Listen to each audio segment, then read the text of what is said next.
Nos hacemos mayores, episodio 49.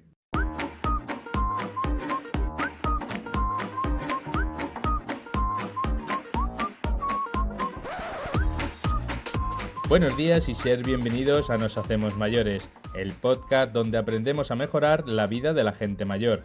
Noticias, entrevistas y un sinfín de novedades que nos ayudan a conocer y comprender mejor esta etapa de la vida.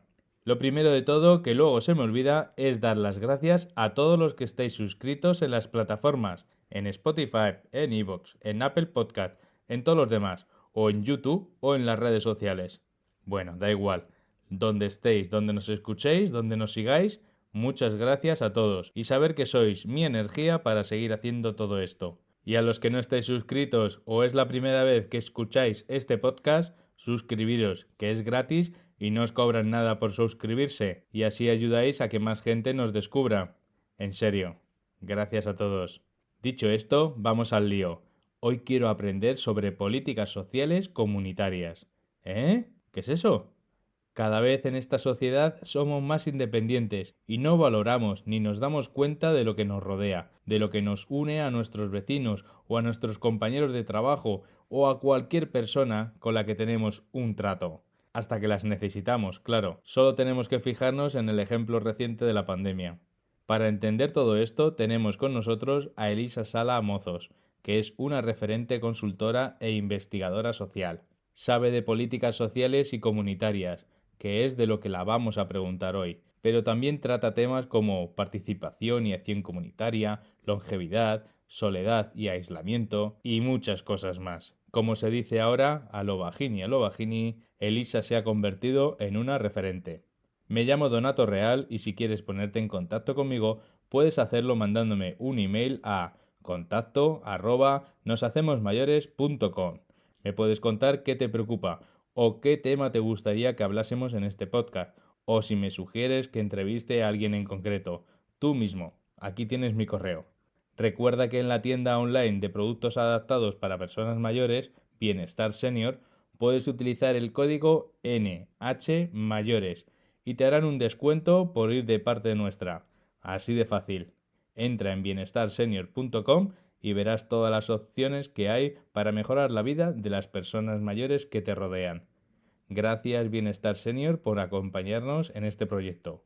Y ahora sí, vamos a conocer a Elisa Sala y aprender sobre las políticas sociales y comunitarias.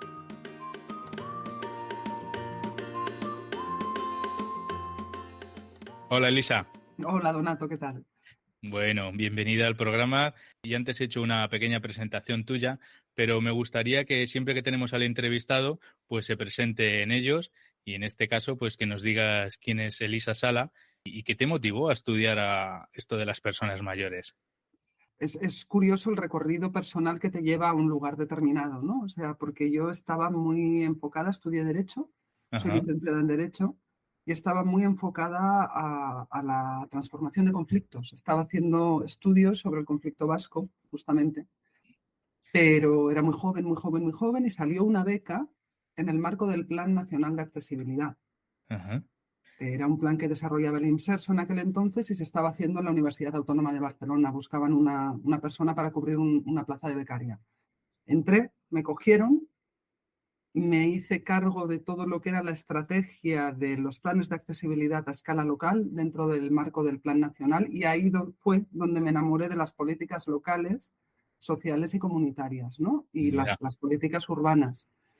Y da la casualidad, o no es casualidad, ¿no? Que los grupos poblacionales que se benefician principalmente de la accesibilidad son las personas mayores y las personas con discapacidad. Mm. Por lo tanto, eso me llevó a especializarme desde muy jovencita en un tema que me fue Ah, cogiendo y motivando poco a poco. Me llevó a estudiar un máster de políticas sociales comunitarias y urbanas y a dedicarme a lo que me dedico hoy en día, ¿no? Y aquello de los conflictos, pues se quedó un poco más relegado en un segundo plano. la verdad que sabemos dónde estamos, pero hemos empezado en unos caminos muy diferentes. Sí, sí. La verdad que engancha mucho lo de la gente mayor, es muy agradecido. Yo estoy encantado de esto y veo que hay un ambiente alrededor muy sano. Y me imagino que a ti algo también te habrá pasado con esto. Sí.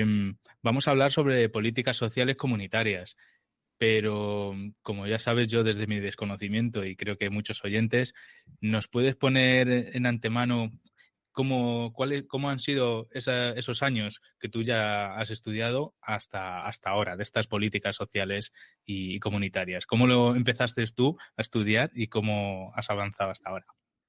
Bueno, o sea, Algo genérico, ¿eh? Algo genérico, sí. así no nos Sí, pongas... sí, si no nos podríamos entretener muchísimo, ¿no? O sea, Ujú, yo creo que, a mi modo de ver, las políticas sociales son todas aquellas políticas destinadas a garantizar unos estándares de vida, una igualdad de oportunidades y un bienestar de todas las personas, sobre todo en igualdad de oportunidades, sea cual sea su condición, su edad, su origen, ¿no? vale. Entonces, aquí podemos meter muchísimos tipos de políticas, ¿no? Y sobre todo también estarían enmarcadas dentro de las políticas sociales todas aquellas políticas destinadas a combatir la exclusión social, ¿no? Ujú, Cuando hablamos de políticas comunitarias, hablamos de aquellas políticas que se desarrollan y se implantan en una comunidad determinada de forma corresponsable con la comunidad directamente implicada. Es decir, las políticas comunitarias son aquellas que movilizan a un colectivo, a un grupo de personas de un territorio, de un ecosistema de relaciones determinado, puede ser un territorio o puede ser una organización, con un objetivo común y con una voluntad de cambio, ¿no? De un cambio de escenario. Hay una situación que no nos gusta, la queremos cambiar, queremos construir otro escenario y nos juntamos un grupo de personas con la administración, con otros agentes, para cambiarlo. Y en ese tipo de políticas se generan muchísimos impactos de tipo agregado, sobre todo porque tan importante es el resultado como el proceso. El proceso en sí es transformador, ¿no? O sea, si estamos hablando de políticas contra la soledad no deseada, por ejemplo, el ejemplo de ujú. lo que estamos haciendo en Zamora sería muy claro con el proyecto Soledad. ¿Qué estamos haciendo? Trabajando la reciprocidad de las relaciones, tanto en el proceso como en el resultado. En el proceso estamos trabajando con voluntarios mayores, con voluntarios jóvenes, les estamos capacitando, les estamos formando en lo que es el envejecimiento, el edadismo, la acción colectiva, la corresponsabilidad. Por lo tanto, el proceso en sí es empoderador y es transformador. Y a la vez estamos desarrollando todo ese proceso para combatir la soledad de las personas mayores. Por lo tanto, estamos trabajando con personas mayores que se sienten solas y estamos cambiando su situación en el entorno comunitario y social en el que desarrollan sus vidas habitualmente.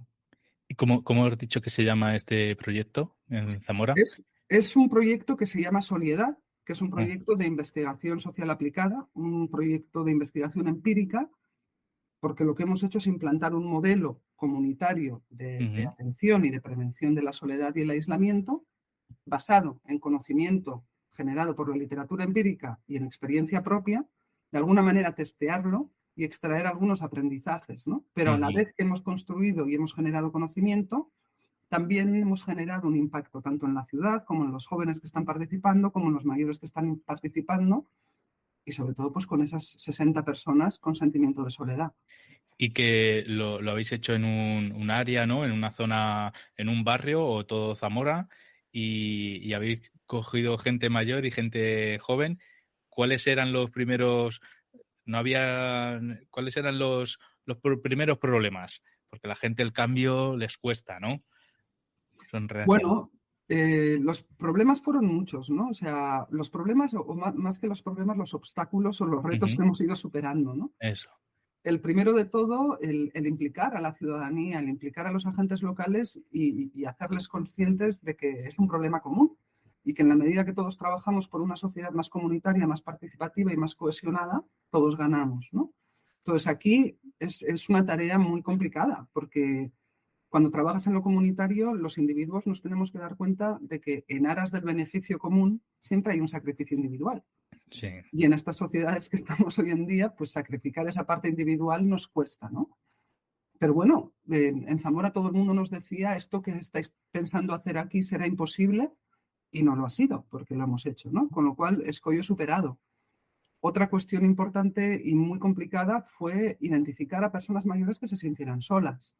Cuando Ya. hablamos de soledad, hablamos mucho de soledad, pero reconocer que nos sentimos solos y acudir a un lugar a que me ayuden a combatir ese sentimiento de soledad, pues no es tan fácil, ¿no? Y aquí, pues las personas voluntarias lo pasaron mal, porque se encontraban con muchísimas resistencias. Y uno de los aprendizajes justamente fue que poner los puntos informativos sobre el programa en los centros de salud y Ujú. contar con las enfermeras de confianza, ¿no? Porque todos los voluntarios son estudiantes de enfermería y jubilados de enfermería. Pues contar con las enfermeras de confianza y descubrir que la enfermera es un agente de confianza para las personas mayores, que ahí sí cuentan sus vulnerabilidades, ¿no? En Sí, otros lugares no, pero aquí sí, y también lo superamos. O sea, pensábamos llegar a unas 20 personas y llegamos a más de 60, con lo cual qué bien.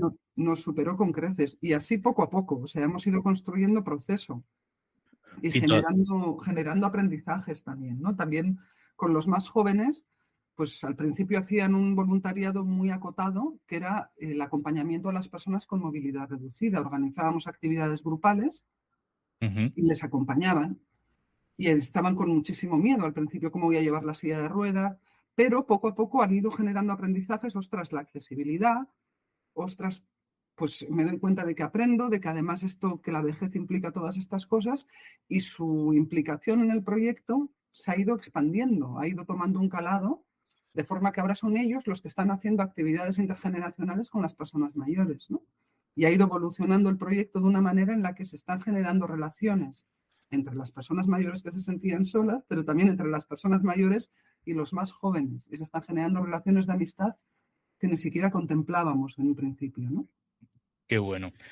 Em, es verdad que hasta que no lo vives en carne, yo por ejemplo tengo niños pequeños y hasta que no vi yo en la calle con el carrito que no podía acceder, que tenía que subir un escalón, que tenía que ir al baño y no había baños, digo, voy al bar, digo, pero oye, ¿y dónde dejo al nene? Ya tienes que buscar el sitio, hasta que no te encuentras en esa situación, no ves lo de la accesibilidad. Me imagino que los jóvenes, hasta que no ven y están tiempo con los mayores, no ven las dificultades que tienen los mayores y que ellos serán mayores también y tendrán esas dificultades. ¿Qué otras medidas trabajáis con los mayores? Por ejemplo, la vivienda o atención médica. Bueno, yo en este sentido, sobre todo, estoy muy centrada en políticas comunitarias relacionadas con la soledad, con el establecimiento de relaciones desde la reciprocidad. Pero Vale. sí que es cierto que en términos de vivienda, en términos de atención médica y en términos de participación existen todavía muchísimos retos, ¿no? Para dar cobertura a las necesidades de toda la población y las necesidades de la población mayor. Y aquí, o sea, los principales desafíos, yo principalmente pienso que justo antes hacías un apunte que creo que está muy relacionado, ¿no? Que es que hemos construido un mundo pensando en, bueno, es un mundo patriarcal y por lo tanto Mm, está pensado en el hombre blanco que tiene todas sus capacidades funcionales en pleno funcionamiento al 100%, todas sus capacidades sensoriales al 100%, y por lo tanto camina a 5,5 kilómetros por hora y se relaciona con el mundo como si esto fuera así, ¿no? Y esta mm, no es una realidad real, o sea, no es la realidad a la que nos enfrentamos, ¿no? Vivimos muy desconectados del ciclo de la vida y no somos conscientes de que en cualquier momento puedo tener un accidente, puedo estar cargada de peso, llevar un carrito, puedo dejar de escuchar, puedo dejar de oír, me puede costar comprender las cosas, o sea, la realidad que vivimos es otra y los productos, los entornos y los servicios deberían de estar diseñados y pensados con relación a toda esta diversidad y con relación a la evolución y al ciclo de la vida, porque todos podemos llegar a eso, ¿no? Y todos iremos perdiendo. Si nos hacemos mayores y tenemos ese privilegio, iremos perdiendo capacidades funcionales y capacidades sensoriales porque es algo inherente a la vida. Por lo tanto, el principal reto es garantizar la igualdad de oportunidades y construir un mundo accesible que permita el acceso en seguridad, en condiciones de seguridad, comodidad y confort a todos los productos, a todos los servicios y a todos los recursos, ¿no?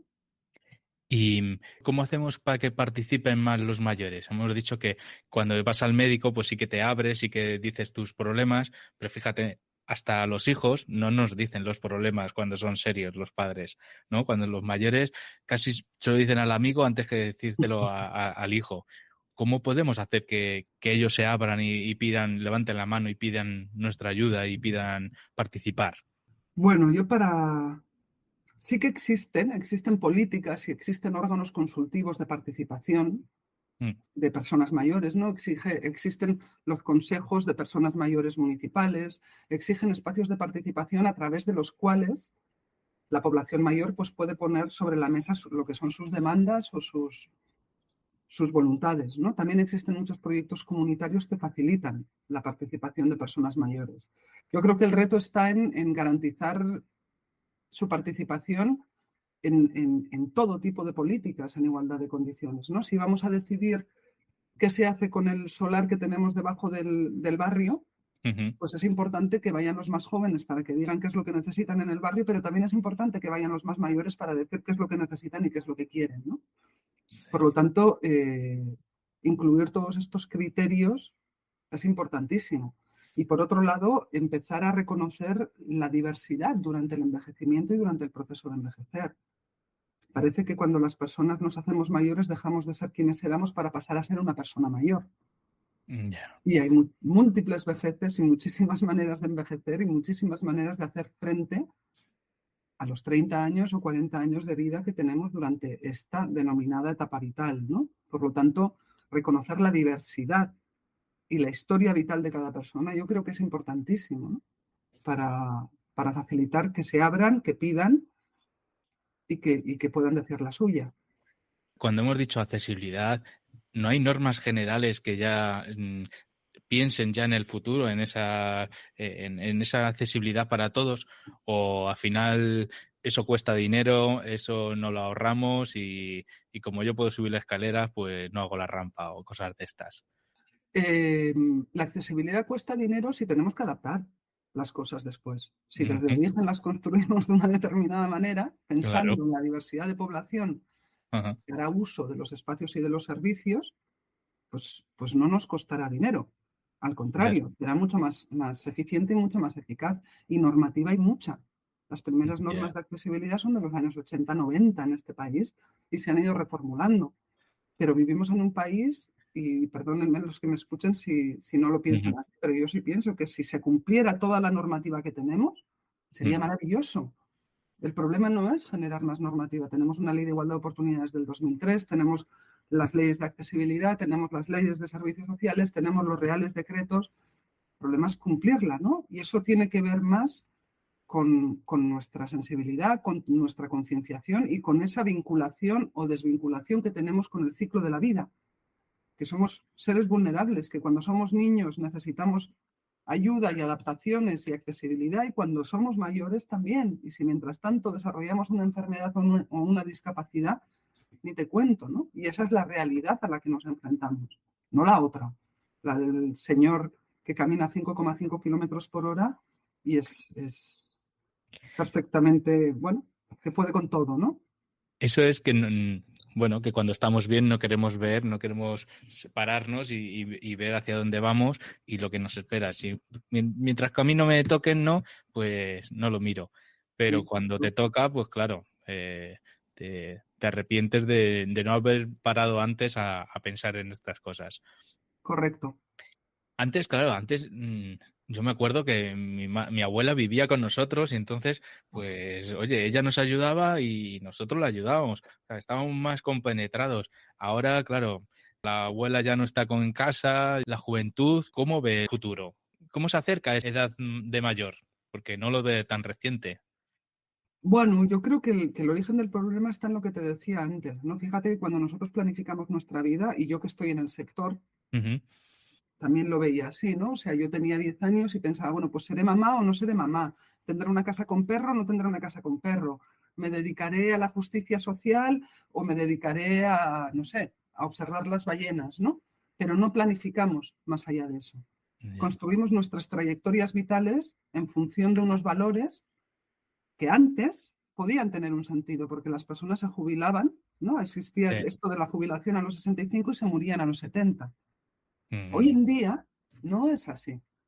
Tenemos como 25, 30 años más de por vida. Y incluir esa etapa vital en nuestra planificación, oye, ¿cómo querré vivir?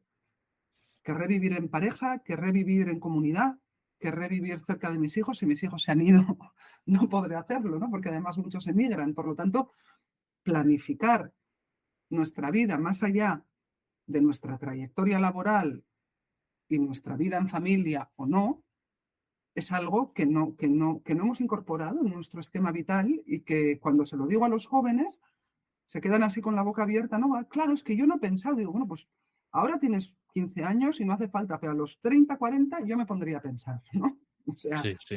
creo que es interesante porque además me hace mucha gracia eso, tratamos a las personas mayores en tercera persona, ¿no? Las personas mayores, no, no, yo seré mayor. Las personas, Ya las- somos mayores, ya claro, somos más mayores que otros. somos mayores que otros y yo, si tengo suerte, pues llegaré a los 80 con salud. Por lo tanto, es hablar de mí en un futuro, ¿no? Es hablar en primera persona, en Mm. realidad, y vincularme otra vez al ciclo de la vida, no desconectarme de él, ¿no? Entonces, deberíamos meterlo en la escuela, introducirlo en la escuela para que desde ahí sea una labor poco a poco hacerlo, Sí, trabajarlo. sí, sobre todo en un contexto de cambio de paradigma tan grande como en el que estamos actualmente. O sea, estamos en el marco de las nuevas sociedades longevas. Mm. Estamos hablando de que existe un volumen mayor de personas mayores de 65 años, pero estamos diciendo de que las personas que hoy nacen puede que vivan 100 años. Con lo cual es un cambio de paradigma que nos da la posibilidad de que haya hasta 5 generaciones coexistiendo a la vez en una misma sociedad, con Sí, sí. múltiples diversidades, múltiples niveles de autonomía, múltiples niveles de fragilidad, múltiples desarrollos y trayectorias vitales, porque antes la gente mayor venía pues muy condicionada por los contextos que había vivido, ¿no? Por un contexto franquista, Ujú. por unos niveles de socialización bajos, por unos niveles formativos también relativamente bajos. Hoy en día vienen determinados por un contexto totalmente diferente, por una libertad de elección, niveles de socialización altos, niveles formativos mucho más diversos, trayectorias laborales lineales, no lineales, parados de larga duración, dedicados al cuidado, o sea, son trayectorias vitales completamente diferentes a las anteriores, ¿no? Y que nos están planteando un cambio de paradigma. Son sociedades totalmente nuevas. Y esto lo dice una autora, una mujer a la que yo admiro mucho, que es Mercè Pérez Salanova, ¿no? Los marcos de referencia que ofrecían significados compartidos a la vida han desaparecido. O sea, la gente que hoy está envejeciendo es pionera, está construyendo modos de vida nuevos, ¿no? Entonces, no sabemos nada sobre cómo construir respuestas ante estas situaciones y ante este cambio de paradigma. Y no existe esta conciencia. Yo no sé si me he explicado bien, pero la cosa iría por aquí. Sí, como que los que van a cumplir esos 20 años o 25 años de más que antes no tenían, ¿no? Se puede decir, son ahora los pioneros, son nuevos. O estamos viendo como que tú ya no a los 85 te mueres, que tú vas a estar hasta los 90, hasta los 100. Entonces, a ver cómo hacemos esto. Sí, ¿cómo garantizamos que sigan participando y sigan aportando a la sociedad, ¿no? También tiene que ver con los modelos de jubilación. Los anteriores estaban muy planteados en el envejecimiento activo y esto, Javier Yanguas, que he visto que tienes un podcast también Sí, nuevo que acabas de anunciar, lo dice, ¿no? O sea, muy claramente la vida, además de contenido, hay que llenarla de sentido. Y más todavía cuando tenemos 40 años por delante. ¿Cuál es mi propósito de vida? Si yo he construido mi identidad en función de mi trayectoria laboral y la pierdo, claro. yo necesito otro propósito. Si he estado cuidando hasta ahora y tengo 40 años más de vida y no sé qué hacer, tengo que buscar otro propósito, otro sentido, ¿no? A mi desarrollo. Entonces, ¿qué propondrías al gobierno, ¿no? A las entidades para que fomenten a los mayores? Hombre, lo has comentado antes, ¿no? O sea, yo creo que las personas a escala individual sí que tenemos que pensar muy claramente en qué tipo de inversiones personales estamos dispuestos y dispuestas a hacer para tener una calidad de vida La calidad del en bienestar. esta etapa vital que es muy larga también y que todavía se está conformando, ¿no? Entonces, sí que hemos visto que las relaciones tienen un peso muy grande en Mm, nuestro estado de salud, en nuestro envejecimiento saludable. Por lo tanto, invertir ahora en mis relaciones sí que puede tener un sentido para ujú, tener una vejez mejor, ¿no? A nivel relacional y a nivel de salud. Existen aspectos relacionados con la salud financiera, existen aspectos también relacionados con la salud física, ¿no? Pues mm, hacer todo este tipo de inversiones y pensar y planificar, oye, ¿qué quiero hacer en la vida más allá de mi trabajo o de mi vida actualmente? Creo que es importante, ¿no? Y en cuanto a los gobiernos locales, autonómicos, bueno, yo como vengo de las políticas locales, creo Ujú, que las soluciones, cuanto más próximas, más, más, más adecuadas a las realidades locales estarán, ¿no? ujú, Un ejemplo que a mí me gusta mucho poner, que lo he conocido a raíz de trabajar en Zamora, de la Diputación de Zamora, ¿no? Han generado un proyecto que le llaman el Cuidador Silver. ujú. Es un proyecto contextualizado en la España vaciada y basado en un sensor de movimiento bueno, si yo resulta que soy súper comilona y voy mucho a la nevera, mi sensor de movimiento estaría en la nevera, ¿no? Pero si Ajá. soy un señor que trabaja el campo y bajo todos los días al granero, mi sensor de movimiento estaría en el granero. Por lo tanto, está bastante adaptado a las personas, pero luego el cuidador silver sería una persona joven que tiene un monitoreo de unas 80, 90 personas mayores Ujú, y en caso de que se le genere alguna alarma, se les está capacitando para esto, pues se acerca al lugar de esta persona mayor. Con esto que están haciendo, están fomentando el empleo de la población joven, con lo cual ujú, favorecen que la población no se vaya y están garantizando un entorno de seguridad, de compañía y favoreciendo un entorno relacional de las personas mayores, ¿no? Con lo cual, pienso que este tipo de medidas, muy relacionadas con las necesidades locales de un territorio determinado, pues tienen muchísimo sentido, ¿no?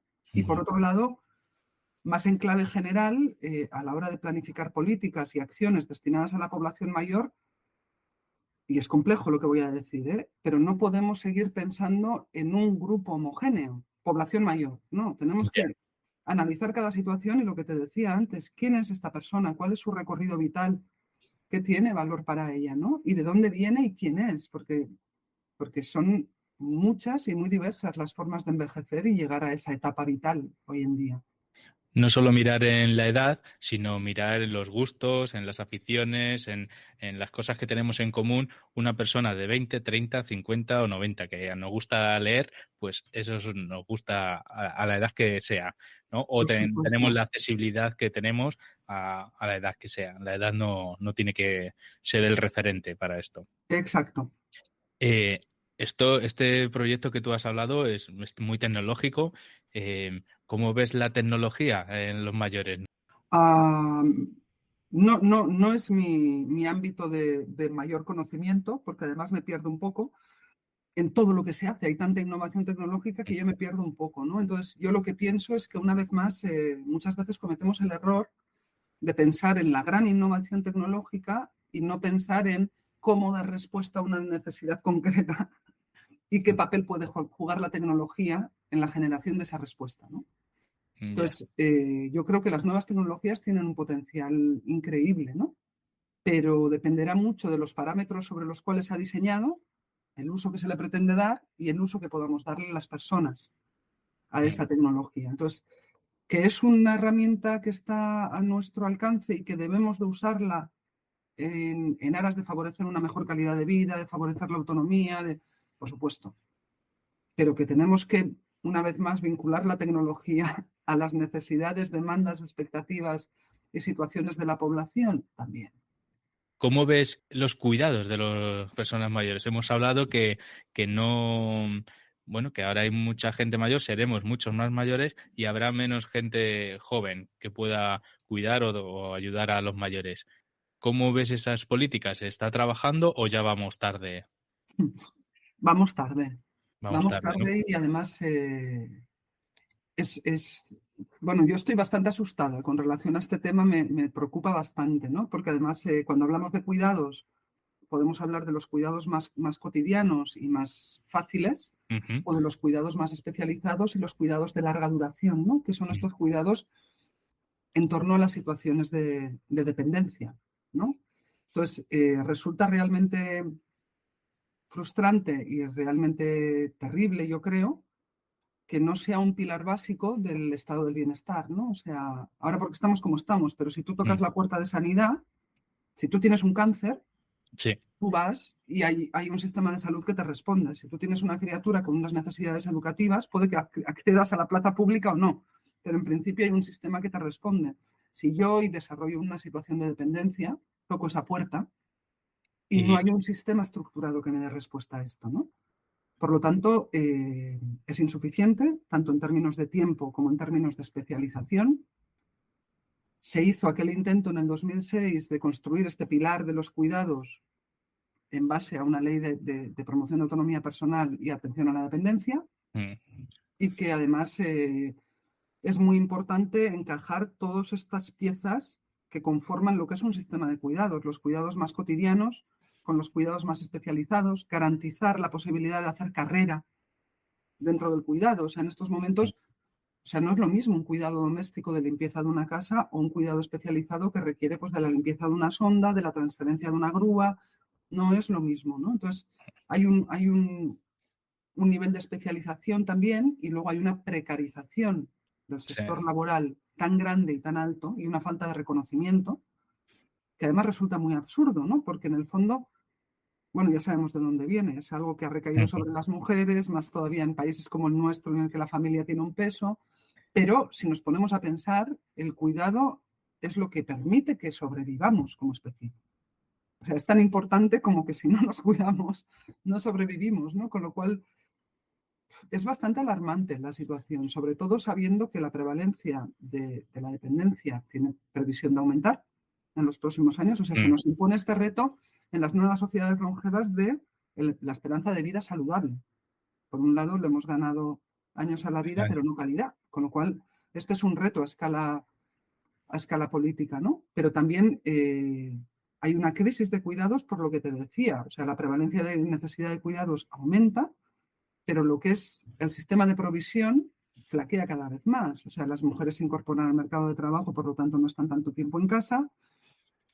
No hay un sistema formal de cuidados organizado de una forma que garantice un bienestar. Y cuando lo piensas en estos términos, de fíjate, ¿no? O sea, si yo desarrollo una enfermedad, tengo toda la atención del mundo, pero si desarrollo una dependencia, no. No. Hay un claro decalaje en esto, ¿no? Sí. O sea, es como muy loco tal y como estamos funcionando en este sentido. ¿Y a ti ya te piden recomendaciones o cómo ir trabajando o es que los políticos no piensan en ese momento? Porque ellos también les llegará. Y si ya trabajan en estos momentos, en unos años a después, pues se verán en situación que ya está, que lo han hecho ellos hasta. Sí, o sea, yo creo que sí se está hablando y además se está hablando muchísimo y se están generando muchísimas iniciativas para dar respuesta, ¿no? Y, y creo que hay un reto, ¿no? Que es operativizar todas las ideas que estamos construyendo a nivel sustantivo, ¿no? La economía feminista ha trabajado muchísimo todo lo que es los cuidados a nivel sustantivo y es fantástica toda su aportación, ¿no? Pero creo que existe este reto de cómo operativizamos esto, cómo lo llevamos Ya. a la realidad del desarrollo de medidas que den respuesta a la población en igualdad de condiciones, tanto en términos de provisión de cuidados como de recepción de cuidados, ¿no? Cómo hacerlo que ruede, ¿no? Cómo hacerlo ya que venga, que empiece, que funcione, que vaya mejorando, pero Que que se sea vaya real. viendo, que sea Sí, es real. como que en términos de conversación de café y de generación de conceptos todos estamos muy de acuerdo. Sí. Pero cuando nos preguntamos, ostras, ¿y esto cómo lo llevamos a cabo? ¿Cómo lo hacemos? ¿Cómo hacemos en esta localidad que hay estas necesidades que aquí es donde todavía no hemos construido demasiado, creo, ¿no? Y que el reto está ahí. Es lo mismo que te decía antes con las grandes normas. O sea, en España pasa una cosa, es que se hacen leyes fantásticas, pero luego los reglamentos de implementación o de desarrollo no se desarrollan, no se operativizan, no se hacen, ¿no? Con lo cual, Ya. pues tenemos unos marcos conceptuales fantásticos. Si esto, pero cómo lo llevamos a cabo para dar respuesta a las necesidades, pues es otro paso que tenemos que dar también, ¿no? Más o menos ya hemos puesto un poquito de todo en la situación. Me gustaría que nos dieras una recomendación, que nos pusiéramos un poquito de ánimo, de que hay algo bueno ahí adelante todavía que podemos hacer y algo que no te haya preguntado y que nos quieras decir. Bueno, yo creo que como vengo del ámbito comunitario y que además creo que las relaciones, ¿no? Y las relaciones significativas y las relaciones con sentido ya está demostrado que favorecen la salud y la convivencia y además estamos hablando también en términos de generación de cuidados, ¿no? Y de cuidados cotidianos. Creo que nos tenemos que dar cuenta de que está en manos de todos nosotros y nosotras el poder apostar por vivir en comunidades y en lugares más participativos, más seguros y más humanos, ¿no? Y que todos podemos hacer esta reflexión de, voy a ver quién vive en mi escalera y voy a mirar si, mira, en el cuarto vive una señora mayor que está sola, ¿no? Y le voy a preguntar si necesita algo. O en el tercero vive un señor, pues que no, que tiene ciertas dificultades y me voy a ofrecer para echarle un cable o para lo que sea, ¿no? Y pensar en estos términos y corresponsabilizarnos en la generación de comunidades más cuidadoras y más solidarias de forma individual, creo que es un gran paso, ¿no? Y mi experiencia además me dice que estos son valores muy presentes en nuestra sociedad, que en cierta manera se nos olvidaron, ¿no? Yo creo que las sociedades latino-mediterráneas tenemos cierta ventaja frente a las sociedades anglosajonas o nórdicas, ¿no? Y que son valores, la ayuda mutua, el apoyo vecinal, pues que es como si los tuviéramos en un reservorio, aquí detrás, en una despensa, se nos hubiera olvidado quiénes somos y hiciera falta recordarnos quiénes somos para volver a eso, ¿no? A cuidarnos los unos a los otros en lo cotidiano. Nos han ido metiendo en nuestra cajita individual de cada persona, ¿no? Y tenemos que abrir la caja y salir a abrir las otras también. Correcto. Lo veo, pienso igual que tú. Hay que hablar más con el vecino, que a lo mejor quiere hablar con nosotros también y no se atreve, pues mira, hay que dar el primer paso. Y es fácil, ese es un paso fácil. Fácil, sí. Ese es un paso fácil. El buenos días, ¿no? De todos los días que hay que decir y ya se pierden esas cosas. Elisa, siempre hacemos una ronda de preguntas personales, porque siempre de las empresas o entidades decimos que al final pues somos personas, así que vamos a conocer un poquito a Elisa un poquito más personalmente, ¿vale? Mira, dinos una afición tuya. La música en directo. Música en directo. Sí. ¿La música clásica o música de algún estilo o todo un poco? Sobre todo el rock and roll, sobre todo el Rock and rock. roll. Muy bien. El rock y el indie. Ahora también ahí se hace mucha música, pero yo soy más de los 70. Muy bien, muy bien. Alguien nos dijo que lo mejor que había hecho era un concierto de Bruce Springsteen, que ya tiene 70 años, creo, más o menos. 74. 74, pues mira. Y decía que con 74 años la energía que tiene y la que te da a ti. Así que mira, Sí. ahí lo apuntamos. Dime una persona referente para ti, ya sea personal o laboral, como tú quieras. Bueno, en el mundo laboral, para mí una persona, un referente es Fernando Fantova. Es un consultor social y es un hombre al que admiro mucho, tanto a nivel profesional como personal. Sí, Muy bien. y me ha enseñado muchas cosas. No lo conozco, no sé, no lo tengo aquí en referente, así que lo buscaré a ver quién es. Siempre estamos aprendiendo. Dinos algo que hayas aprendido o que estés aprendiendo actualmente.